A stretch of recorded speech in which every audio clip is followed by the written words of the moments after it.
Terima kasih sudah support kita dengan belajar bersama melalui e-course Digital Marketing 101 ini.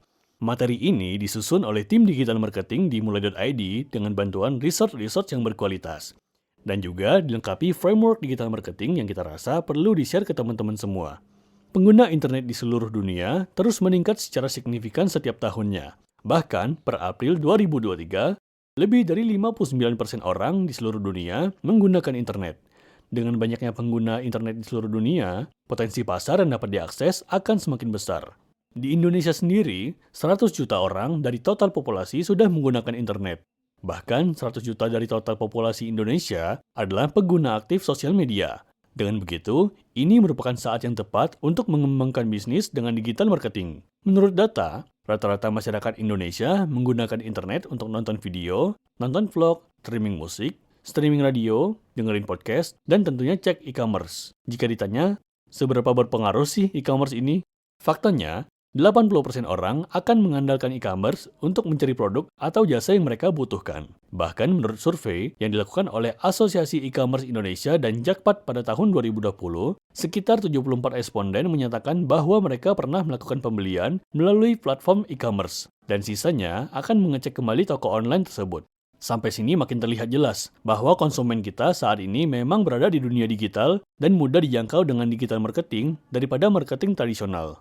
Apalagi setelah pandemi COVID melanda, hampir semua bisnis yang tidak menerapkan digital marketing mengalami penurunan omset karena terbatasnya ruang gerak dan konsumen lebih banyak menghabiskan waktu di dunia digital.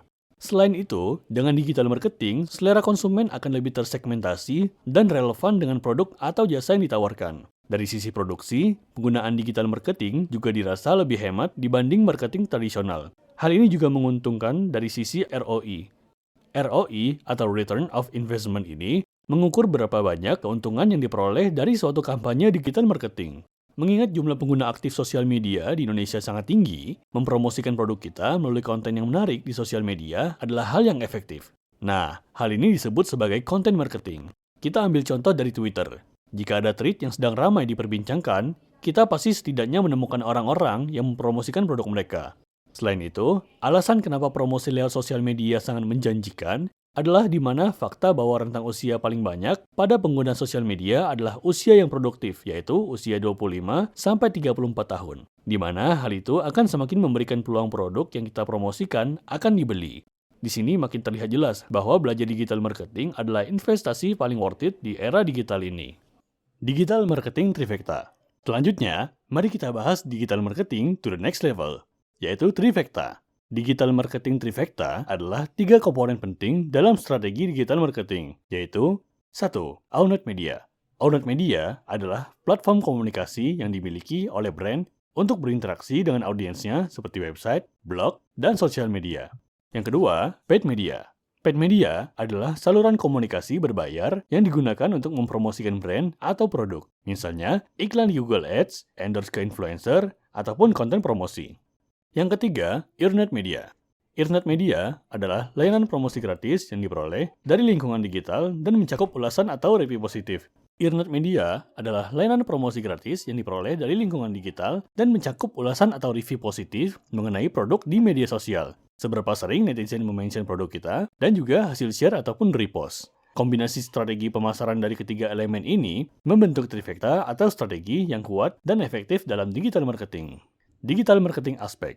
Familiar dengan yang namanya SEO? Nah, SEO adalah salah satu aktivitas di digital marketing yang biasa dilakukan. Lalu, apa saja sih aktivitas di digital marketing itu? Mari kita bahas. Yang pertama ada Search Engine Optimization atau SEO. Optimasi search engine yang bertujuan untuk meningkatkan peringkat website pada halaman hasil mesin pencari sehingga meningkatkan trafik organik dan visibilitas website. Yang kedua, Search Engine Marketing atau SEM.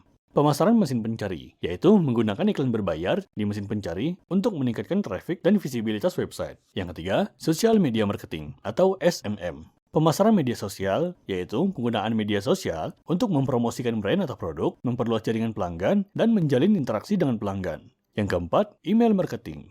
Pemasaran melalui email, yaitu mengirimkan pesan promosi atau informasi kepada pelanggan melalui email.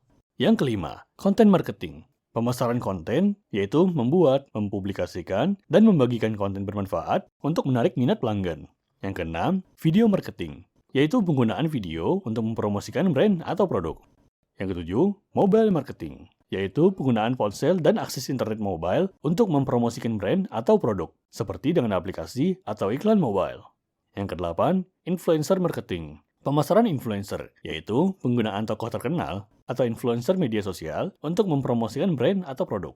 Jika tadi kita sudah membahas aktivitas digital marketing, selanjutnya mari kita bahas fase dalam dunia digital marketing. Pertama adalah awareness marketing. Ini adalah strategi pemasaran yang bertujuan untuk meningkatkan pengetahuan khalayak tentang brand atau produk kita. Contohnya adalah iklan dengan mengendorse influence yang bertujuan untuk mengenalkan merek baru kepada target market kita. Awareness ini punya metrik dari reach, impression, dan juga views. Metriknya pun beragam, yaitu dari sisi views dan juga pada biaya untuk menampilkan iklan untuk impresi pada produk yang kita tawarkan. Selanjutnya adalah engagement marketing. Ini adalah strategi pemasaran di mana perusahaan berfokus pada interaksi konsumen, bisa dari atensi ke konten iklan atau total kliknya. Terakhir, ada conversion marketing. Conversion marketing adalah strategi digital marketing yang bertujuan untuk mengubah pengunjung menjadi pelanggan aktif.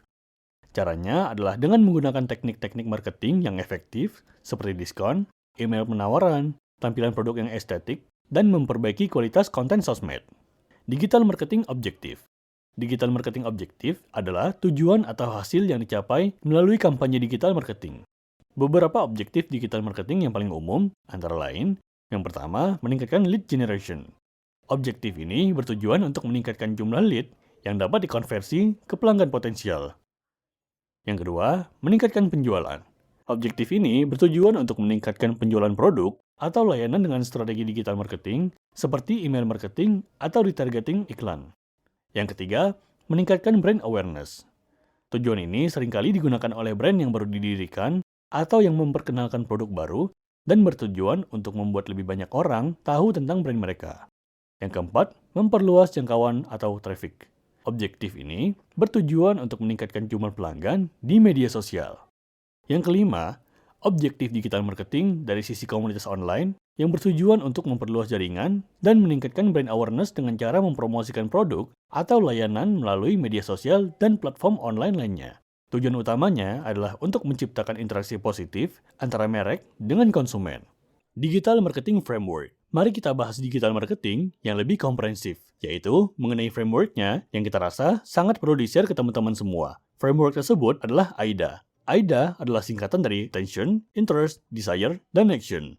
AIDA Framework adalah kerangka kerja yang digunakan di digital marketing untuk merencanakan dan mengeksekusi kampanye pemasaran dengan tujuan menghasilkan respon dan aksi dari calon pelanggan. Sedangkan ISAS yang merupakan singkatan dari Attention, Interest, Search, Action, dan Share adalah sebuah model pemasaran terbaru yang memaparkan mengenai alur interaksi yang terjadi antara produk atau jasa yang kita tawarkan dengan konsumen. Market Research dalam digital marketing dapat dibagi menjadi 4 jenis, yaitu pertama, primary market research, melibatkan pengumpulan data langsung dari pasar atau konsumen, seperti survei, wawancara, dan observasi. Data ini diperoleh secara langsung dari sumbernya, sehingga dapat memberikan informasi yang sangat akurat tentang preferensi dan perilaku konsumen. Yang kedua, secondary market research, melibatkan pengumpulan dan analisis data yang telah ada, seperti laporan industri, data statistik, dan informasi dari sumber terpercaya lainnya. Data ini membantu untuk menggali informasi tentang pasar tanpa harus mengeluarkan banyak biaya. Yang ketiga, competitor research, meliputi pengumpulan informasi tentang pesaing dan pasar, seperti kekuatan dan kelemahan pesaing, strategi pemasaran, tren pasar, dan feedback pelanggan. Data ini sangat penting untuk membantu bisnis untuk bersaing dan menciptakan strategi pemasaran yang efektif. Dan yang keempat, decision research, melibatkan analisis data yang diperoleh dari berbagai sumber seperti pelanggan, pesaing, dan data pasar. Data ini digunakan untuk membuat keputusan yang lebih baik dalam pemasaran dan bisnis secara keseluruhan. Market research yang dilakukan harus memperhitungkan faktor-faktor seperti preferensi konsumen, tren digital, dan kemajuan teknologi. Market research ini juga dapat dilakukan dengan menggunakan alat bantu seperti analisis media sosial dan Google Analytics untuk memperoleh data dan informasi yang lebih presisi. Terima kasih sudah support kita dengan belajar bersama melalui e-course digital marketing 101 ini.